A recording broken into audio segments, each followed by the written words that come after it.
And chair of the trialogue committee. We're so grateful to be at the synagogue, Congregation B'nai Emunah, and here to say welcome to us is Assistant Rabbi Dan Kamen.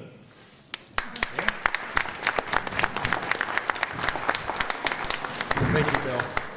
Good afternoon and welcome to the synagogue. My name is Dan Kamen and I'm one of the rabbis here at Congregation B'nai Emunah. We're delighted to open our doors to host as a host institution for this third session of OCCJ's Interfaith Trialogue 2014. In the world we live in today, we're blessed with many ways of communicating with one another.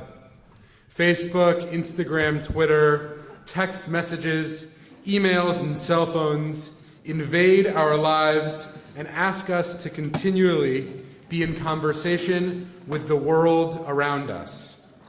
However, technology has yet to approximate the power, significance, and meaning we can derive from sitting in a room together. When the sages of the Jewish tradition consider face-to-face conversations, they outline two different categories for disagreement. One category they call disagreements not for the sake of heaven. These are disagreements in which the two parties begrudgingly participate, lack respect for the other, and are eager to have a final word in the conflict. Yet there is another category of disagreement. These are called disagreements for the sake of heaven. In this case, the parties still equally disagree, yet they enter their conversations with respect, love, and appreciation for the other. When we bring such a diverse group of people together under one roof, there will undoubtedly be plenty of space for many opinions. As we engage in conversation this afternoon, I hope that we all can embody the values and attitudes that will enable our trialogue to be a trialogue for the sake of heaven. There are lots of good things happening here at the synagogue. Feel free to purchase a cookie from us, from our Altamont Bakery, a pro-social enterprise employing members of Tulsa's neediest communities as commercial bakers right here in our very own kitchen. Cookies are available at the front entrance of the synagogue. And I'll take a moment to remind you that in just under a month, on March 13th, we'll be partnering with Booksmart Tulsa to prevent B.J. Novak, actor and writer of the hit television series The Office, discussing his new book right here at the synagogue. Thank you once again for being here today, and welcome.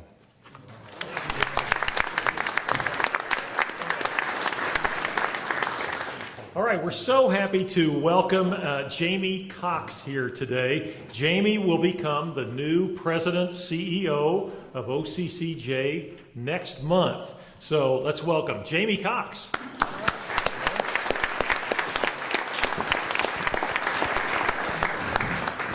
Thank you, Bill. Thank you to all of you who are here today. It's a beautiful day outside, and I'm just so impressed that not everybody chickened out on us and went out to enjoy the sunshine. We had bad weather, and we're trying to figure out what the right weather is to get people here, but it's really great that you all turned out today. Thank you to Rabbi Kamen and Rabbi Fitzerman for hosting us here today, and to Betty, who's working on this, who's around here, Betty Lehman. We really appreciate the hospitality and just being able to fellowship with you guys today. We have a great topic. I have not been fortunate enough to be here the last 2 weeks. I'm still living in Houston, trying to get here by the middle of March. But I had the opportunity to be up here for at least one of the trialogues, and I got to hear the other two on KWGS this morning on the internet, thanks to the fabulous folks there, Bill Crystal and the folks that are helping us out with that. So we want to thank them as well. But on behalf of OCCJ, thank you for being here. There are several other people I'd like to thank besides the temple. Gary Peluso Verdand, if you've been here before, you've seen the great job that he's doing as a moderator.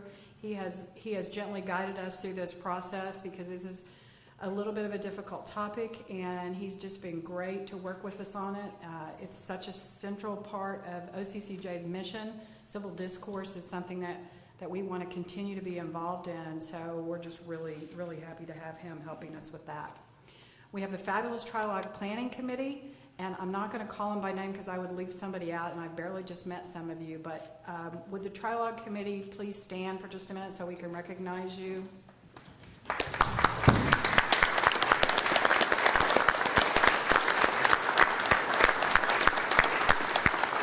But these folks work all year on this. It's kind of a large undertaking to work through the process of coming up with the right topic and the right speakers, and then, of course, all the logistics and everything else. But they've worked really hard, and we appreciate them all very much.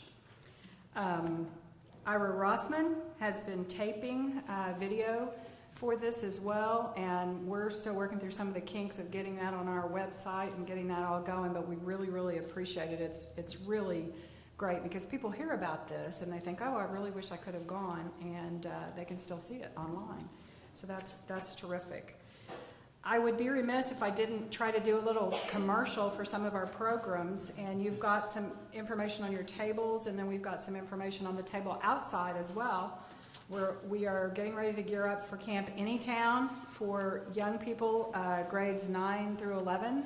If you know any young people, it's a fabulous summer program. Both my children went through it years ago, and I still see evidence of it in their lives from time to time. I can point toward certain things that happen with them, and I know that a lot of it is because they were exposed to Camp Anytown all those years ago. And so it does, the kids who go, or I shouldn't say kids, young adults who go, mention, they often say that it's a life-changing experience. And we have a couple of staffers that were Anytown grads, and we just treasure them because they are doing such good work for us now as professionals. We have a couple of different things coming up. I think there's something on your table about the storytelling, I hope. We have a Storytelling Festival, April 25th and 26th. It's the first of its kind coming to Tulsa, and we are doing that in conjunction with Boston Avenue Methodist and some other folks, and Vicki Langston is here if you have questions about it. She's chairing that committee. She also chairs open tables. Vicki does all kinds of things for us, and with other partners in the community. I don't want to leave anything else out. Membership forms. There's an envelope on your table. I know a lot of you all are already members of OCCJ, and we appreciate it so very much because memberships are a big piece of our support and the thing that allows us to do our work, which, you know, I know you all feel is very important or you wouldn't be here. So if you haven't signed up to be a member of OCCJ, I hope you'll take that envelope and take a look at that and be our partners in that. Our staff is fabulous. I cannot tell you how grateful and humbled I am to be working with these fabulous people that we have. We have Maggie Jewell, who does our development, who's in the room somewhere. If the staff would stand up, we have Sarah Rana and Moises Echeverria, who do our programs, school-based and other programs. Maggie's outside, here she comes. Anyway, and I'm leaving out Jackie Cephas. Jackie's around. And of course, Nancy Day, who I wouldn't be here without if I didn't just happen to call her about something I saw in the newsletter, and she told me she was going to be retiring, and I said, ooh. I want to talk to you about that.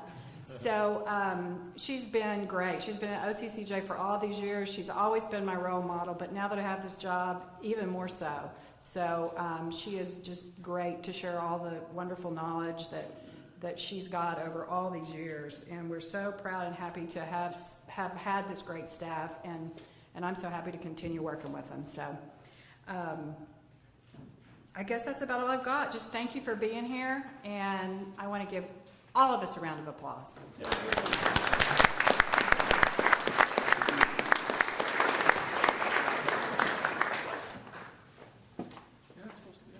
I know.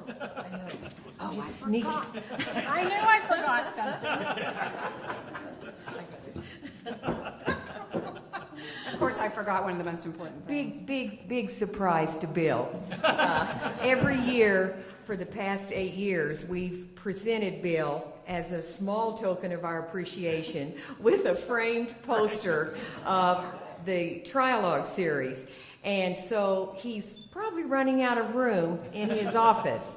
So we'll have to speak to David Wiggs about I'll hang bigger. them on the outside of the building. There you go. So, Bill, thank you. My goodness, 8 years of cheering this endeavor, and we are so grateful You bet, to Nancy. you. Thank you, my Thank friend. you.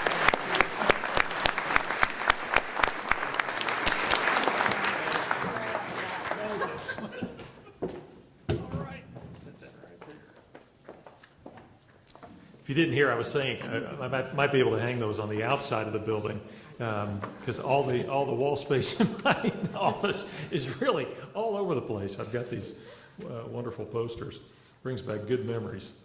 Now, folks, notice on the tables the evaluation forms. I want to be sure you see the red form that's there today. So just have that handy. We very much appreciate your feedback throughout the 3 sessions, but especially today, since this is our last time together, we'll be looking for those, and you can just leave them right there on the tables when you finish. Okay, let me tell you just how we're going to go about today's session. We have 3 wonderful folks here that are going to talk from the perspective of the media. And so it's so funny. We at Boston Avenue, we've been announcing this every time. And every time we say the good, the bad, the media, it always gets snickers in the crowd for that. Oh, what's going to happen? So, well, we have, we chose these persons who are involved in the news and from radio, television, and the newspaper. And we handed to them a variety of questions that our committee worked on. We worked very hard on them and redid them and revamped them, and we handed them all these questions. And so it's really going to be, we're going to go right down the table today with these 3 persons. Let me introduce to them all first, and then we'll have them start. The first one who's going to be speaking is Mike Jones. Mike Jones began his career at the Tulsa World in 1971. He later was named an associate editor and continued to contribute daily editorials, as well as writing a Sunday column for the opinion section. Among the many awards he's received, Mike has been awarded the Distinguished Merit Citation by the former National Conference of Christians and Jews, the Human Rights Award from the Oklahoma Human Rights Commission, and he was inducted into the Oklahoma Journalism Hall of Fame in 2011. Next to him is Yvonne Lewis. Yvonne joined Oklahoma News Channel 8 in 1986. She is a native Tulsan, graduate of Will Rogers High School, the University of Oklahoma, and in May of 2012 earned her Master of Divinity degree at Phillips Theological Seminary right here in Tulsa. Yvonne has been recognized by the Gaylord School of Journalism, the National Association of Black Journalists, the Tulsa Association of Black Journalists, which she co-founded, and the Turley Correctional Center. And then finally is Rich Fisher. Switch my notes here. Rich Fisher is the general manager of Public Radio Tulsa and is the host of KWGS's flagship public affairs program, Studio Tulsa.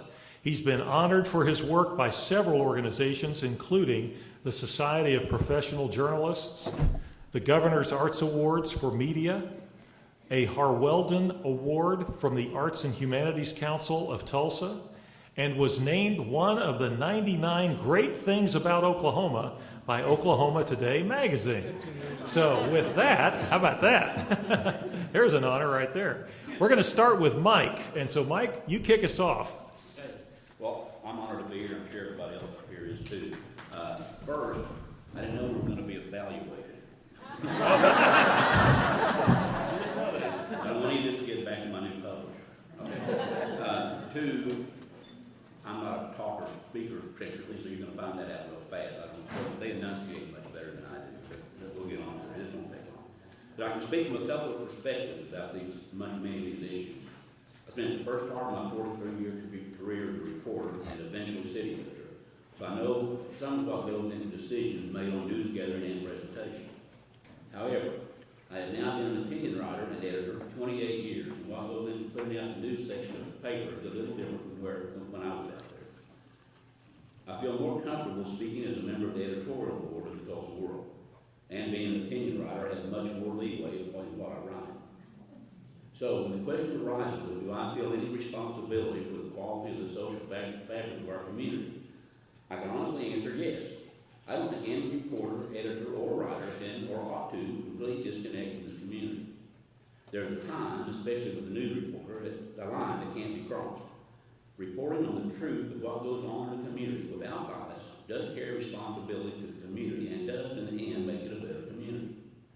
There's a line, especially with the newspaper. I just said that, didn't I? For instance, we often get the complaint that we are only reporting the bad news, and that is not good for the community.